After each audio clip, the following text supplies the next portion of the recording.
Your physical urges are probably not valid either. I mean, if you have a violent urge to hit or strike or kill someone or to take away some, that too is wrong and unnatural, in your opinion.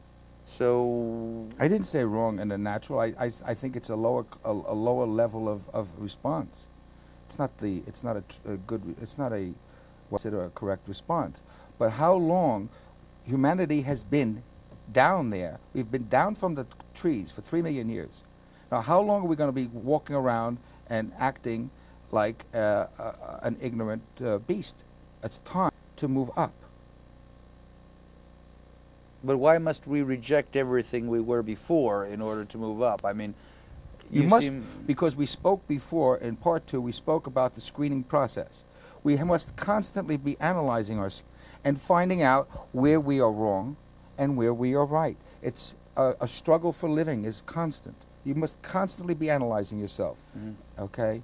Not to keep repeating the same old dead mistake. I mean, we've proven that war is a bad thing. But wrong and right according to what, though? I mean, religious people will go according to a certain book. How many wars do you have to have religious people go by show the that book, nobody the wins Bible a war? Or the Quran. Religious people go by a book. They go by the Bible or the Quran, and that is their gauge of rightness and wrongness, of ethical and non-ethical behavior. What is the atom? That's the foundation of the thinking. So you think that everybody, just by knowing that everything is split up into atoms at some level, are going to become ethical and non-violent and peaceful people? It's the beginning for them. I mean, what makes you think that this knowledge is so all-informing that every other passion will be beaten down and destroyed by it? Well, give it a chance. It does it. It does it to you. It does it to you. The knowledge of yes. It makes will do it you, to you. Yes. It will get you like this and get you like that. Like this and that. It will relax you and expand you by just appreciating the atomic world. You really think so? Oh, yes, it's done to me. Does it I have no teacher. I am my own teacher. I have no guru who teaches me. Okay? I am my own guru. So it has done this to me. But you've read people like Democritus and all these people that you refer about the nature of reality being boiling down to an atomic level. You're certainly not the first person to come up with these kinds of ideas, but you seem to think that you're the first to want to make it everybody's everyday life. Is that it? I don't know anybody else that does that. I'm pretty much aware of philosophy. Nobody is saying what I say in the history of humanity. That what?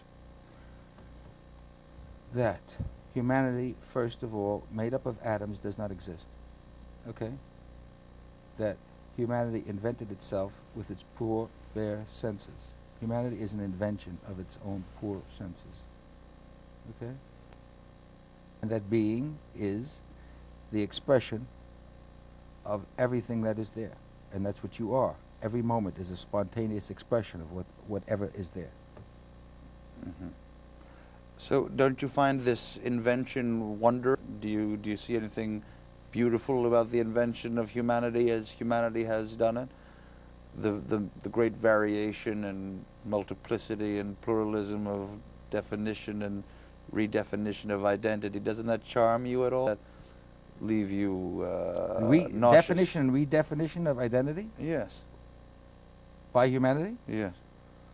Identity is a false concept, and so it's got to be gotten rid of. It's the core of a lot of problems. The identity is the core, ignorance of a lot of problems. It's a fallacy. It's just the wrong idea. And of course, I'm not going to expect that a person from the Western world they're laughing at me now. I can hear them. That guy's crazy. So, because the Western world was taught identity from day one. Okay, they've been dealing with identity. The Romans. I mean, this is not. This is ancient Egypt. The ancient Egyptians were the greatest people believing in identity. Okay, so this goes back. This is not Christian. This is Assyrian, Babylonian. Mesopotamia, ancient Egypt. This goes down to the time when they dropped from the trees and they say, "I exist. I am here." Okay, and I'm telling you that for 3 million years they're wrong. This is one thing, and one thing that has to be corrected, because you're not here. You're not here. Where are you? There is no you. It's impossible. What is there? There is the atom moving. Have you ever seen an atom? We can photograph an atom. Have you seen one with your eyes? No. But if you electron microscope onto your eyes, you can see. Have you done that? Have you ever done that? Do you know what we can do? Have you ever we can put an take one electron atom and put microscope it over on your here. eyes? We can do that. Have you put an electron microscope No, on I your haven't eyes? done that. Would you like to? Yes. Can I let you do it now? You have one with you? I don't think you have one, George. I do, actually. Go ahead. I don't know what you're doing, but Do you have it now? but the thing, Do you have it on now? Oh, you want me to put the electron Yeah. microscope Go on? ahead. What do you see? First of all, you're not here. I just see billions of atoms. Can you hear me? Huh? Can you hear me? Maybe you should close your eyes with those glasses on. They're a little bit bright. Can you hear me?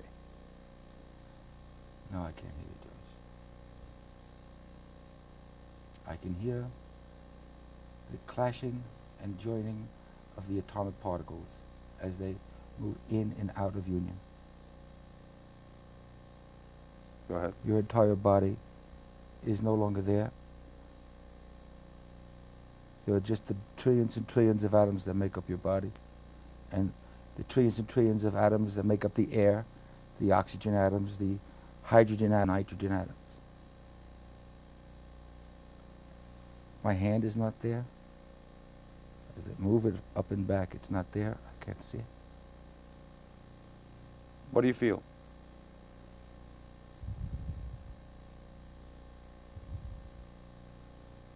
I feel the electricity inside my head. I feel that brain somehow working in there.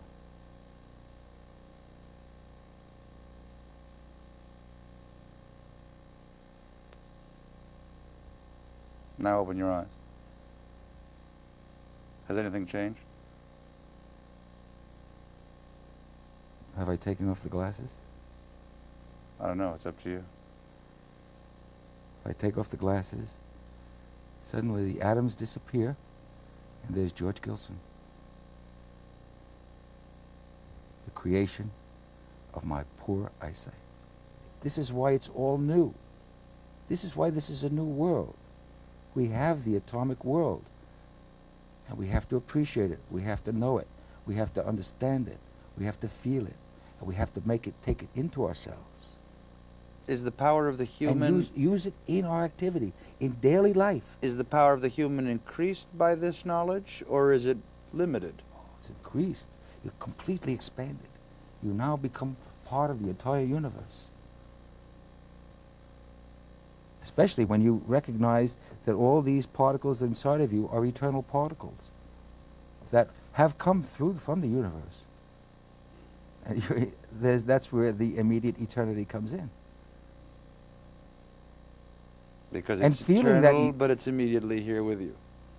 Well, the click of a mind makes it immediate when you take on that consciousness.